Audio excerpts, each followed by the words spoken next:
ഈശോമിശിഹായ്ക്ക് സ്തുതിയായിരിക്കട്ടെ. ആത്മീയ ഭോജ്യത്തിൽ നാം ഇന്ന് വിചിന്തനം ചെയ്യുന്ന വിഷയം ഒരു സ്ത്രീയുടെ നാവിൽ നിന്ന് വീണ അവരുടെ ചില വാക്കുകളാണ്. അല്ലെ, അവർ ഏറ്റുപറഞ്ഞ ഒരു കാര്യം. അദ്ദേഹം പറഞ്ഞ ഇങ്ങനെയാണ്: കുതിരയ്ക്കാകാം, പക്ഷേ എൻ്റെ കുരുവിളയ്ക്ക് ആകില്ല. അവരുടെ ഭർത്താവിൻ്റെ പേരാണ് കുരുവിള.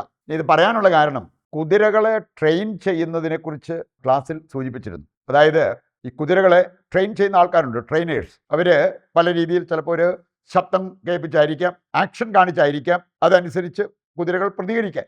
എൻ്റെ ബേസിക് ആയിട്ടുള്ള കാര്യങ്ങളെല്ലാം കഴിഞ്ഞിട്ട് ഏറ്റവും അവസാനം ഏറ്റവും റിഗറസ് ആയിട്ടുള്ള ഏറ്റവും ബുദ്ധിമുട്ടുള്ള ഒരു ട്രെയിനിങ് പ്രോഗ്രാമുണ്ട്. കുതിരകളെ ഒരു 2-3 ദിവസം പട്ടിണിക്കിടും. എന്നിട്ട് വെള്ളം കൊടുക്കത്തില്ല, തീറ്റയും കൊടുക്കത്തില്ല, പട്ടിണിക്കിടും. ഇത് കഴിഞ്ഞിട്ടാണ് ഏറ്റവും റിഗറസ് ആയിട്ടുള്ള ഈ ട്രെയിനിങ്. കുതിരയെ നിർത്തിയിട്ട് കുറച്ച് ദൂരെ തീറ്റയും വെച്ചിട്ടുണ്ട്, വെള്ളം വെച്ചിട്ടുണ്ട്. ഇതിന് സിഗ്നൽ കൊടുക്കും പോയി കഴിക്കാൻ. അതവിടെ ചെന്ന് വേണേ ആ വെള്ളപാത്രത്തിൽ തലയിടാൻ തുടങ്ങുമ്പോഴായിരിക്കാം ഇവിടുന്ന് ട്രെയിനർ സിഗ്നൽ കൊടുക്കുക തിരിച്ചു വരാൻ. ആ വെള്ളം കുടിക്കാതെ തിരിച്ചു വരാനുള്ള ട്രെയിനിങ് ആ കുതിര തിരിച്ചു വരും. ഇനി അങ്ങനെയുള്ളപ്പോഴാണ് അത് വെൽ ട്രെയിൻഡ് ആയിട്ടുള്ള ഒരു കുതിരയായിട്ട് അവർ പരിഗണിക്കുക. ഞാൻ പലപ്പോഴും ഓർത്തിട്ടുണ്ട്, കുതിര അത് ചെയ്യും. മനുഷ്യർ വല്ലതും ആണെങ്കിൽ നീ പോയി പണി നോക്കാൻ പറഞ്ഞിട്ട് ഞാനിത് കുടിച്ചിട്ട് വരുന്നുള്ളത് പറയും. നമുക്ക് അങ്ങനെ ഒരു ആത്മനിയന്ത്രണം ചിലപ്പോൾ അവിടെ ഉണ്ടായെന്ന് വരില്ല. ആത്മനിയന്ത്രണം അത് ദൈവമക്കൾക്ക് ആത്മീയമായിട്ട് വളരാൻ വളരെ ആവശ്യമായിട്ടുള്ള ഒരു കാര്യമാണ്. ഈ സംഭവം കേട്ടിട്ടാണ് ആ സ്ത്രീ പറഞ്ഞത്, എൻ്റെ ഭർത്താവ്, അദ്ദേഹത്തിൻ്റെ പേരാണ് കുരുവിള, അദ്ദേഹം പറയാനുള്ളൊരു കാര്യം: ഞാനിങ്ങനെ പോകത്തുള്ളൂ. നിങ്ങളാരും എനിക്കൊരു മാറ്റം വരും എന്ന് പ്രതീക്ഷിക്കേണ്ട. ഞാനിങ്ങനെ ജീവിക്കാനേ ഉദ്ദേശിച്ചിട്ടുള്ളൂ. അങ്ങനെയുള്ളവർക്ക് എങ്ങനെ മാറ്റം വരും? അതുകൊണ്ട് അവർ പറഞ്ഞേ, കുതിരയ്ക്ക് ട്രെയിനിങ് കൊടുക്കാൻ പറ്റിയെങ്കിലും എൻ്റെ കുരുവിളയ്ക്ക് അങ്ങനെ ഒരു ട്രെയിനിങ് കൊടുക്കാനായിട്ട് ആർക്കും സാധിച്ചെന്ന് വരില്ല. അങ്ങനെ മനസ്സുറപ്പിച്ചാണ് പുള്ളിയുടെ ജീവിതത്തിൽ മുമ്പോട്ട് പൊയ്ക്കൊണ്ടിരിക്കുന്നത് എന്ന്. നമുക്കിതിൻ്റെ വെളിച്ചത്തിൽ ഏതാനും ചില കാര്യങ്ങൾ ഒന്ന് വചനം ചേർത്ത് മനസ്സിലാക്കാനായിട്ട് പരിശ്രമിക്കാം. ഒന്നാമത്തെ കാര്യം, മനസ്സ് വെക്കാത്തവർ മാറത്തില്ല. എത്ര മോശമാണേലും മാറണമെന്നുള്ള മനസ്സില്ലാത്തവർക്ക് മാറ്റം വരത്തില്ല. അല്ലെങ്കിൽ അതുപോലത്തെ വലിയ അത്ഭുതകരമായ ഇടപെടലോ കാര്യങ്ങളൊക്കെ ഉണ്ടാകണം. പക്ഷെ നമുക്ക് മനസ്സ് വെച്ചാൽ നമുക്ക് മാറ്റം വരുത്താൻ പറ്റും. പ്രഭാഷകൻ 15:15 വായിക്കുമ്പോൾ അവിടെ പറഞ്ഞിരിക്കുന്നത്, മനസ്സ് വെച്ചാൽ നിനക്ക് കൽപ്പനകൾ പാലിക്കാൻ പറ്റും. വിശ്വസ്തതാപൂർവം ജീവിക്കണമോ വേണ്ടയോ എന്നുള്ളത് നിന്റെ തീരുമാനം. വേണമെന്ന് വെച്ചാൽ നിനക്കത് സാധ്യമാകും, വേണ്ടാന്ന് വെച്ചാൽ നടക്കാനും പോകുന്നില്ല.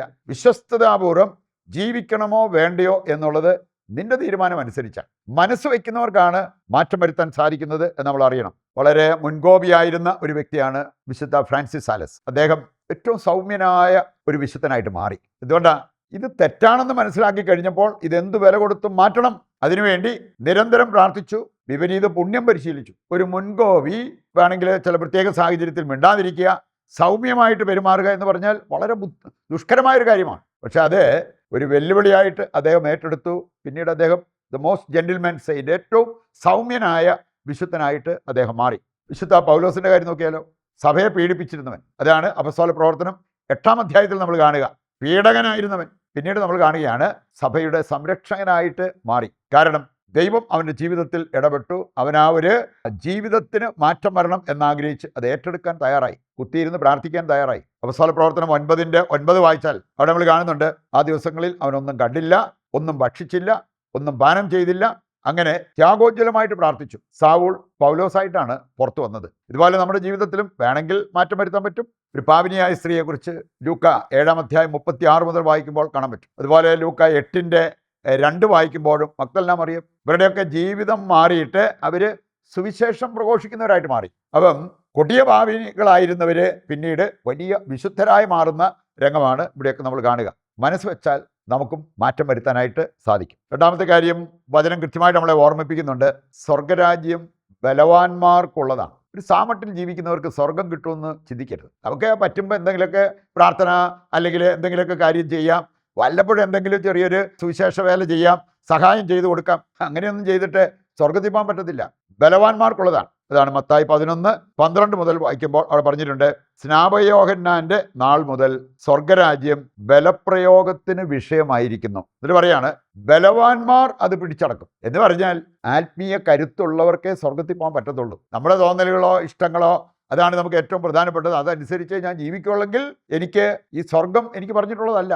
അത് സ്വന്തമാക്കണമെങ്കിൽ അതുപോലെ നമ്മൾ ആത്മനിയന്ത്രണം പാലിക്കണം എന്നുള്ളത് ദൈവവചനം നമ്മെ ഓർമ്മിപ്പിക്കുന്നുണ്ട്. മർക്കോസ് 12-ാം അധ്യായം 34-ാമത്തെ വചനമെടുത്താൽ, മർക്കോസ് 12:34, ഒരു ചെറുപ്പക്കാരൻ, ധനികനായ മനുഷ്യൻ, ഒരുപാട് അറിവുണ്ടായിരുന്നു, വാക്ചാതുര്യം ഉണ്ടായിരുന്നു, യേശുവുമായിട്ട് സംസാരിക്കുന്നത് കാണാൻ പറ്റും. ബുദ്ധിപൂർവ്വം അവൻ ആൻസർ കൊടുത്തു. അതിന് മറുപടിയായിട്ട് കർത്താവ് പറഞ്ഞ എന്താ? കർത്താവ് പറഞ്ഞു, നീ ദൈവരാജ്യത്തിൽ നിന്നും വിദൂരത്തല്ല. പക്ഷേ ഈ അറിവൊക്കെ ഉണ്ടായതുകൊണ്ട് നീ ദൈവരാജ്യത്തിലായെന്ന് പറഞ്ഞില്ല. സ്മാർട്ടായിട്ട് സംസാരിക്കുന്നതുകൊണ്ട് ഒരാൾ സ്വർഗത്തിൽ പോകണമെന്നൊന്നുമില്ല. അതിന് ആവശ്യമായിട്ടുള്ളത് എന്താണ്?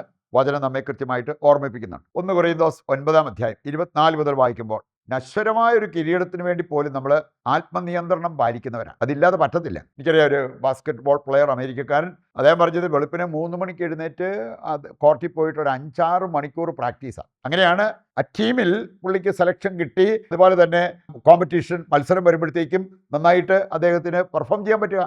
അതിന് ആത്മനിയന്ത്രണവും പ്രാക്ടീസ്, അങ്ങനെയുള്ള കാര്യങ്ങളൊക്കെ വളരെ ആവശ്യമാണ്. 1 കൊരിന്തോസ് 9:24 മുതൽ വായിക്കുമ്പോൾ, നശ്വരമായ കിരീടത്തിന് വേണ്ടി പോലും ആത്മനിയന്ത്രണം പാലിക്കുന്നു. കായികാഭ്യാസികൾ, അവര് നശ്വരമായ കിരീടത്തിന് വേണ്ടി അങ്ങനെയുള്ള കാര്യങ്ങളൊക്കെ ചെയ്യുന്നു. നമ്മളോ അനശ്വരമായ കിരീടത്തിന് വേണ്ടി ഓടുന്നവരാണ്. നമുക്ക് ആത്മനിയന്ത്രണം ട്രെയിനിങ് ഇല്ലാതെ നമുക്ക് അത് നേടിയെടുക്കാൻ പറ്റത്തില്ല എന്നുള്ളത് വചനം നമ്മെ ഓർമ്മിപ്പിക്കുക.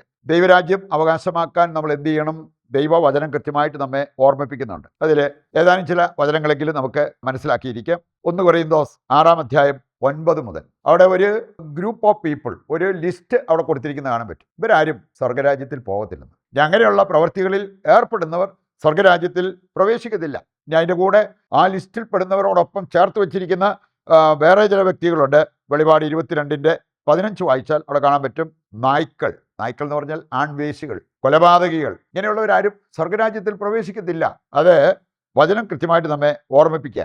അസന്മാർഗികൾ, വിഗ്രഹാരാധകർ, വ്യഭിചാരികൾ, സ്വർഗഭോഗികൾ, കള്ളന്മാർ, അത്യാഗ്രഹികൾ, മദ്യപന്മാർ, പരദൂഷകർ, കവർച്ചക്കാർ, ഇവര് സ്വർഗരാജ്യം അവകാശമാക്കത്തില്ലെന്ന്. അപ്പോൾ അതുകൊണ്ട് ദൈവരാജ്യം വേണമെന്നുണ്ടെങ്കിൽ നമുക്ക് ഈ ഒരു ട്രെയിനിങ് എടുത്ത് ആത്മനിയന്ത്രണം പാലിച്ച് പാപജീവിതം വിടാനും പുണ്യങ്ങൾ അഭ്യസിച്ച് ജീവിക്കാൻ നമുക്ക് പറ്റണം. മത്തായി 10:22 വായിച്ചാൽ അവിടെ പറഞ്ഞിട്ടുണ്ട്, അവസാനം വരെ സഹിച്ചും ക്ഷമിച്ചു നിൽക്കുന്നവർ സ്വർഗത്തിൽ പോകും. വെളിപാട് 2:10, അവസാനം വരെ വിശ്വസ്തരായി ജീവിക്കുന്നവരുടെ മേൽ ജീവന്റെ കിരീടം ദൈവം വയ്ക്കും. യാഥാർത്ഥ്യം മനസ്സിലാക്കിക്കൊണ്ട് അതനുസരിച്ച് ജീവിക്കുവാൻ വേണ്ട കൃപയ്ക്കായി നമുക്ക് ദൈവത്തോട് പ്രാർത്ഥിക്കാം. ഇതിൻ്റെ എല്ലാ ആവശ്യങ്ങളും കർത്താവിൻ്റെ കരങ്ങളിൽ സമർപ്പിച്ചുകൊണ്ട് ദിവ്യകാരുണ്യത്തിൻ്റെ ആശീർവാദവും നമുക്ക് സ്വീകരിക്കാം.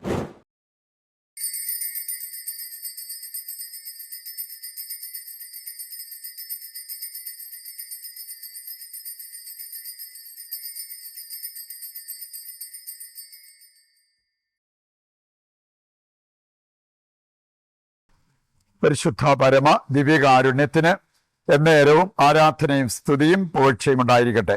നാളെ മറ്റൊരു എപ്പിസോഡുമായി വീണ്ടും നമുക്ക് ഒരുമിച്ച് വരാം. ദൈവം നിങ്ങളെ സമൃദ്ധമായി അനുഗ്രഹിക്കട്ടെ.